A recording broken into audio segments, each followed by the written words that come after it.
Hi everybody, this is Kevin coming at you from Adventure Base Camp in our STEM room, and I'm here to talk to you all about virtual scout meetings.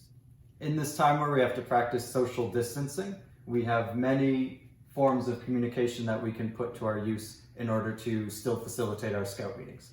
There are some such as Facebook Live, as you saw with Chastity with her Pinewood Derby. We also have Google Hangouts, Skype, and today we're going to be focusing on Zoom. So Hannah invited me to join her on Zoom, so we're going to jump right into that. All right, so we click Activate Account here, and it will open up your browser, and we just need to register ourselves. So we enter our name, our last name, we have a password, and we confirm the password. And we hit Continue. And we will not invite our colleagues because we were already invited ourselves.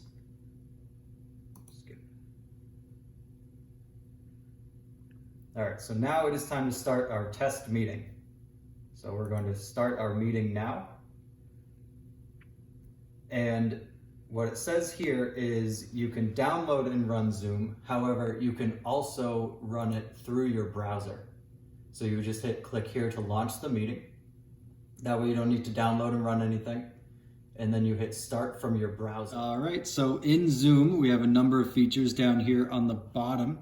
We have this mute button, which will mute my audio. So anyone on the other side of this call will not be able to hear anything I'm saying if I hit this button.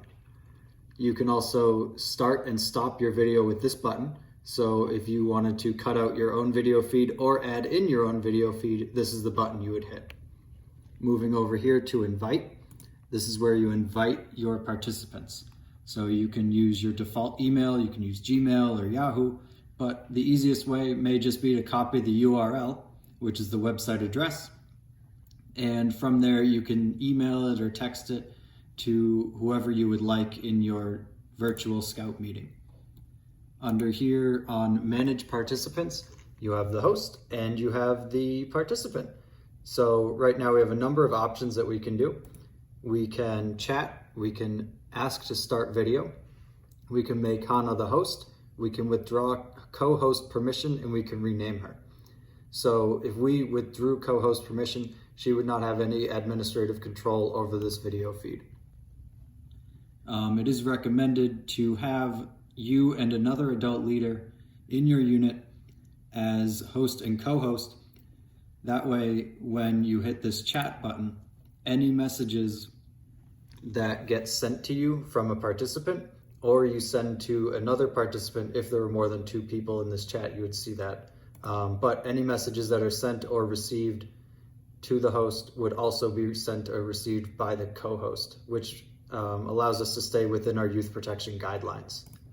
So, moving right along, we have the chat option, which we saw earlier, and the record feature, which allows you to record the Zoom call in case you want to go back on it or make it available for people who were not able to attend your virtual scout meeting. Going back here, we have the share screen button, which allows you to share whatever is on your desktop screen at this moment. So right now it would share the Zoom call here. You would see exactly what's right here on the screen. If you wanted to share a PowerPoint or Google Slides presentation, you could do that. You could also share a YouTube video this way. So you just have that set up before you start your meeting. And once that's all set up in the background behind this window here, you would hit the share screen button, minimize this, and go from there.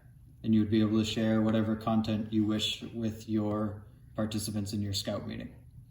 So, once everything is done, and if you've recorded it, you should be able to have your video file available for download, which will allow you to post it to Facebook or whatever your unit uses for communication. One additional feature in Zoom is if you have multiple people or more than 2 people in your Zoom chat, in your chat option here, you can hit these 3 dots, which gives you the options of you can chat with no one.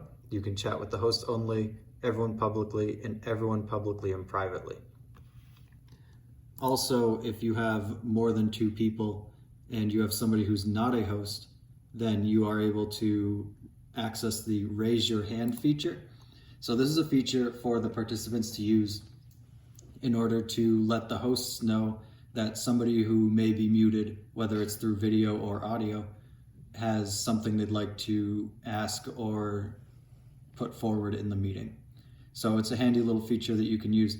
That way you have all your participants muted, so that way you can get what you need to say across and they can raise their hand if they would like, just like they would do in a normal Scout meeting. All right, and the very last feature here is the end meeting button, which does exactly what you would think it would do.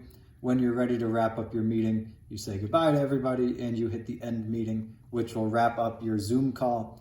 And if you hit this record button, we'll make your recording available to you to download and save onto your computer and then share with your unit. So that was our quick tutorial on how to host a virtual Scout meeting on Zoom. If you have any questions, please don't hesitate to reach out to us. We'd be more than happy to answer all of your questions. Thank you. Have a nice day.